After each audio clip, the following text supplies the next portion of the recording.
के तपाईको पुरानो टिकटक आइडी तपाईले लगइन गर्न सक्नु भएको छैन, त्यसको पासपोर्ट, इमेल, युजर नेम सम्पूर्ण कुराहरू भुलिसक्नु भएको छ भने हामीले कसरी लगइन गर्ने त? Hello everyone, welcome back to my Samil Limbu channel. यदिसँग तपाईसँग एउटा इम्पोर्टेन्ट तपाईको राम्रो एउटा टिकटक आइडी थियो, तर टिकटक आइडी जति गर्दा पनि तपाईले लगइन गर्न सक्नु भइरहेको छैन, पासपोर्ट, इमेल सिमेल सबै भुल्नुभयो भने आजको यस भिडियोमा चाहिँ म तपाईलाई एउटा तरिका बताउन गइरहेको छु, जहाँबाट तपाईले जस्तो सुकै तपाईको तपाईले चाहिँ टिकटक आइडीलाई लगइन गर्न सक्नुहुनेछ। यसको लागि तपाईले भिडियोलाई अन्तिमसम्म हेर्दै गर्नुहोला र भिडियोलाई लाइक शेयर गरी यस्तो प्रकारको टेक्निकल टेक्नोलोजी भिडियोको लागि हाम्रो सामिल लिम्बू च्यानललाई सब्स्क्राइब गरिदिनु होला।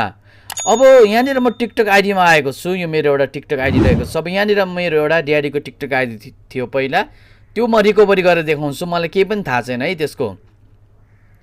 जस्तै यहाँनिर आफ्नो नाममा टच गरेर एउटा एड गर्न मिल्छ, तपाईलाई थाहा नै होला, एड गरिदिउँ। त्यसपछि यहाँनिर मुनि लगइनको अप्सन भेट्नुहुन्छ डाउनमा, लगइनमा टच गरिदिउँ है। त्यसपछि यहाँनिर चाहिँ एड के भनेको छ, एनदर एकाउन्टमा टच गरिदिनु होला। यस्तो प्रकारको इन्टरफेस तपाईँ आउनुपर्ने हुन्छ यसमा। अब तपाईँले सबभन्दा पहिले यहाँनिर युज फोन इमेल युजर नेममा टच गरिदिनु होला। हेर्नुहोस् त, युज फोन इमेल युजर नेममा तपाईँले यहाँनिर टच गरिदिनु पर्ने हुन्छ। अब यति गरिसकेपछि तपाईँले के गर्नुपर्ने हुन्छ भन्दाखेरि यता अब तपाईले यहाँनिर चाहिँ के गर्नुपर्ने हुन्छ, फोन नम्बरबाट यता इमेल र युजर नेममा टच गरिदिनु होला।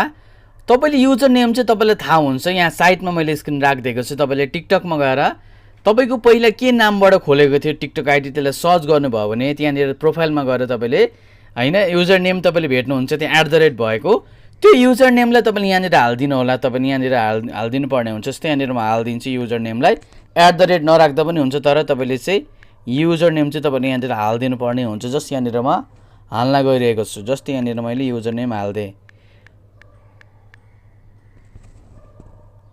जस्तै यहाँनिर मैले युजर नेम हालिदिइसकेको छु। अब यहाँनिर तपाईँले कन्टिन्यूको अप्सनमा तपाईँहरू जानुपर्ने हुन्छ। जस्तै यहाँनिर कन्टिन्यूको अप्सनमा जानुभयो भने यहाँनिर चाहिँ इन्टर पासवर्ड भनेर यहाँनिर हामीलाई आएको छ, हेर्न सक्नुहुनेछ। अब तपाईँले यहाँनिर हामीलाई पासवर्ड थाहा छैन भने नेट हेल्पिङ लगआउट अथवा त्यहाँनिर फरगट भन्ने अप्सन आउँछ तपाईँको चाहिँ, त्यहाँबाट तपाईँले टच गर्न सक्नुहुन्छ। अहिले म आइफोनबाट गर्दैछु, तपाईँको एन्ड्रोइड हो भने फरगटको अप्सन आउन सक्छ है। यहाँनिर म चाहिँ आइफोनमा छु, नेट हेल्प लगइनमा टच गरेर तपाईँले त्यहाँ फरगटको अप्सनमा आउँछ, पासपोर्ट राख भनेर आउँछ, हामीलाई थाहा छैन। अब तपाईँले यो पासपोर्टलाई रिसेट गर्नको लागि 2-3वटा तरिका छ। Reset passport with phone number, reset passport with email, recover your account. अब तपाईँले के गर्नुपर्ने हुन्छ भन्दाखेरि चाहिँ तपाईँले चाहिँ तपाईँको जति पनि भएको नम्बर छ नि, त्यो नम्बर लाएर हेर्नु होला। तपाईँको त्यो नम्बरमा तपाईँको कोड गयो भने त्यो तपाईँको पासपोर्ट तपाईँको चाहिँ त्यो तपाईँको टिकटक आइडी चाहिँ त्यो नम्बरबाट बनेको छ भन्ने कुरा तपाईँले बुझ्नु होला। जस्तै यहाँनिर reset passport with phone number भन्ने छ नि, यहाँ टच गरेर तपाईँले यहाँनिर आफ्नो घरमा भएको तपाईँको 2-3वटा फोन नम्बर छ भने त्यो ट्राई गर्नु होला। आमा बुवाको फोन नम्बर पनि हाल्न सक्नुहुन्छ, दाइ दिदीको।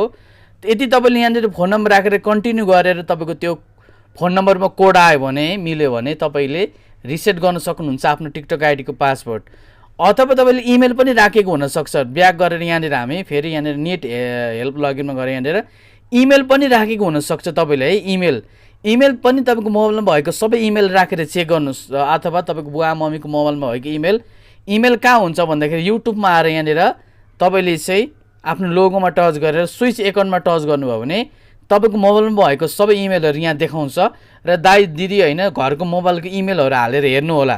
जस्तै यहाँनिर म योबाट इमेल हाल्न गइरहेको छु, त्यो मिल्छ कि मिल्दैन मलाई थाहा छैन, तर त्यो म इमेल यहाँनिर हाल्न गइरहेको छु। जस्तै यहाँनिर म इमेल हालिदिन्छु। यो एउटा इमेल म राखेर ट्राई गर्छु है त। तपाईँले यसरी चाहिँ गर्नुपर्ने हुन्छ, आफ्नो इमेल राखेर एकचोटि चेक गर्नु होला। त्यो इमेलमा कोड तपाईँको आउँछ कोड, तपाईँले त्यसरी गर्न सक्नुहुनेछ। जस्तै यो मैले एउटा इमेल राखिदिएको छु है, त्यो इमेल मैले यहाँनिर राखेको छु। अब यो इमेलमा म कन्टिन्यू गर्छु। अब यो कन्टिन्यू गर्दा कोड गएन भने तपाईँले अर्को इमेल राखेर ट्राई गर्नु होला। मैले भनेको बुझिराख्नु भएको छ, कन्टिन्यू गरिदिउँ है। कन्टिन्यू गरिदिइसकेपछि हेर्न सक्नुहुन्छ हाम्रो कोड गइसकेको छ। हाम्रो चाहिँ यहाँनिर चाहिँ इमेलमा कोड गइसकेको छ भनेपछि यो इमेल मैले त्यो टिकटकमा राखेको रहेछ। अब यो तपाईँको यस्तो आएन भने के गर्न सक्नुहुन्छ, तपाईँले फेरि अर्को एउटा इमेल अथवा नम्बर राखेर एकचोटि ट्राई गर्नु होला। अब यो टिकटकको मलाई यहाँनिर कोड पनि आइसकेको छ। यहाँनिर म कोड हाल्न गइरहेको छु।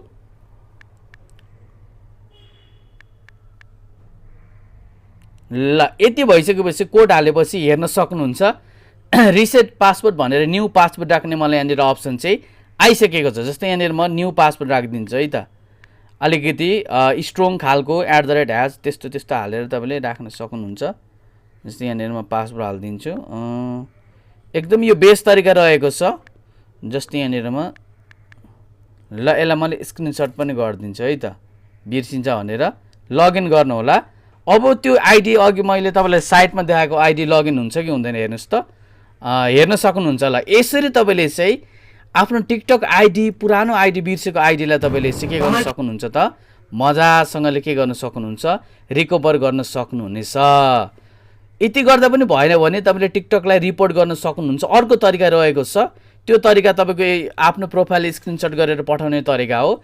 त्यो तरिकाको भिडियो चाहिन्छ भने भन्नु होला, म त्यो भिडियो पनि लिएर आइदिन्छु। तपाईँको आजको भिडियो कस्तो लाग्यो र कुनै पनि समस्या आयो भने कमेन्ट गर्नु होला, म रिप्लाई दिने नै छु। र भिडियो मन परेमा भिडियोलाई लाइक सेयर गरी च्यानलमा नयाँ हुनुहुन्छ भने हाम्रो यस सामी लिम्बू च्यानललाई सब्सक्राइब गरिदिनु होला। धन्यवाद।